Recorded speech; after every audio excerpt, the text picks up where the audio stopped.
Everyone, আমি বর্ষা। আরে বাবা, রং মেখে কোথায় এসেছি আমি? আরে আরে আরে, এটা তো কিন্তু হোলির দিনের ভিডিও। আমি জানি অনেক লেট হয়ে গেছে, তো যাই হোক, এই দেখো আমরা কিন্তু সবাই মিলে দিদির বাড়ি চলে গেছিলাম। আর আগের দিনে যে ব্লগটা তোমাদের দেখিয়েছি, এই সমস্ত জিনিসগুলোই আমরা কিনতে বেরিয়েছিলাম। আর এই যে আমার বান্ধবী, ও কিন্তু একদম এক্সপার্ট এইসব ভান বানানোর দিকে, কারণ ও বিগত 2 বছর ধরে ভান বানিয়েছে। তো এবারও ও বানাচ্ছে। তো আমি ফার্স্ট টাইমও বানাইও নি, খাইও নি, এবার ফার্স্ট টাইম আমি খাবো। তো ওই দেখো সব কিছু দেওয়ার পরে, আর ও হচ্ছে আমার বন্ধু, ও আর বানাচ্ছিল। আর এটা হচ্ছে ক্রিমটা দিয়েছে। আর এটা কীরকম খেতে হয়েছে সেটা তোমাদেরকে তো অবশ্যই জানাবো। আর এই দেখো আর একজন হচ্ছে, সবাই মিলে আমরা খুব আনন্দ করে জিনিসটা বানাচ্ছিলাম। আর এটা হচ্ছে ভান পাতা। তো এটাকে মিক্সিতে করে ওটার সাথে মিক্স করে এই যে একদম সব কিছু দেওয়ার পরে এই যে কমপ্লিট হয়ে গেছে। আর এরপরে আমরা এটা খাবো। তো খেয়ে তোমাদেরকে রিভিউটা পরে দিচ্ছি। তো যাই হোক,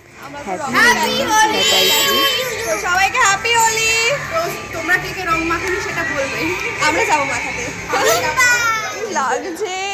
পরে কিন্তু আমরা ভান খাওয়ার পর সবাই মিলে একদম রং মাখাতে ব্যস্ত। আর এই হচ্ছে আমার বন্ধু, ওর সাথে আমার তর্ক লাগছে। কি সুন্দর কালারটা, রং মাখার কালার চয়েস হচ্ছে গাইস, কালার চয়েস। আর বোনকে দেখো কি করছে,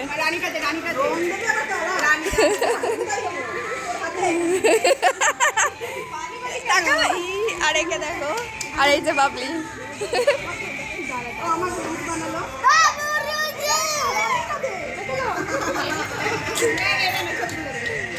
সবাই মিলে কিন্তু তারপরে হোলির রং মাখানোর পর রাস্তায় বেরিয়ে গেছি। আর দেখছো দুটো আমার বান্ধবী আর ওই যে আমার বন্ধু পুরো পাগল হয়ে গেছে, হাই রোডের মধ্যে হাত ছেড়ে ওরা গাড়ি চালাচ্ছে। আর তারপরে দেখো আমাকে কীরকমভাবে ভূত করে দিয়েছে।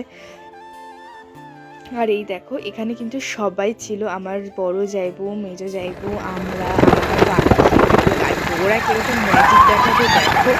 আমার তো প্রচণ্ড হাই রোডের মধ্যে ওরা এরকম করছিল, তারপর এইসব হচ্ছিল। আর তারপরে আর কি অনেক বেলা হয়ে গেছিলো, কারণ আমাদের অনেকটা লেট হয়ে গেছিলো বানাতে বানাতে। আমাদের টাইমটা খুব একটা বেশি ঘুরিনি, রাস্তাতে একটু ঘুরে তারপরে আমরা গঙ্গা স্নান করতে চলে এসেছি। আর এই দেখো আমার বাড়ির সবাই চলে এসেছে, আর আমার বান্ধবীরা আসেনি, কারণ ওরা গঙ্গা স্নান করেনি, ওরা বাড়ি থেকে একবারে স্নান করেছে। আর আমাকে দেখো পুরো ভূত হয়ে গেছিলাম। আর স্নান করার পরও দেখো রং কিন্তু আমার উঠেনি। স্নান করে কিন্তু আমরা বাড়ি চলে যাচ্ছি। আর এই যে দেখো, আমি কিন্তু তোমাদেরকে আরেকটা জিনিস আমি তোমাদের যাওয়ার পথে দেখাবো। আমাদের বাড়ির সামনেই একদম কাছেই বলতে গেলে এই যে আশিপুর যে শিপটা হয়েছে, সেটা কিন্তু আমার বাড়ির সামনেই হয়েছে। এটার একটা ভিডিও নিয়ে তোমাদের সামনে আসবো। আর আমাদের যদি ভিডিওটা তোমাদের ভালো লেগে থাকে, লাইক আর সাবস্ক্রাইবার করো। তো সবাইকে টাটা।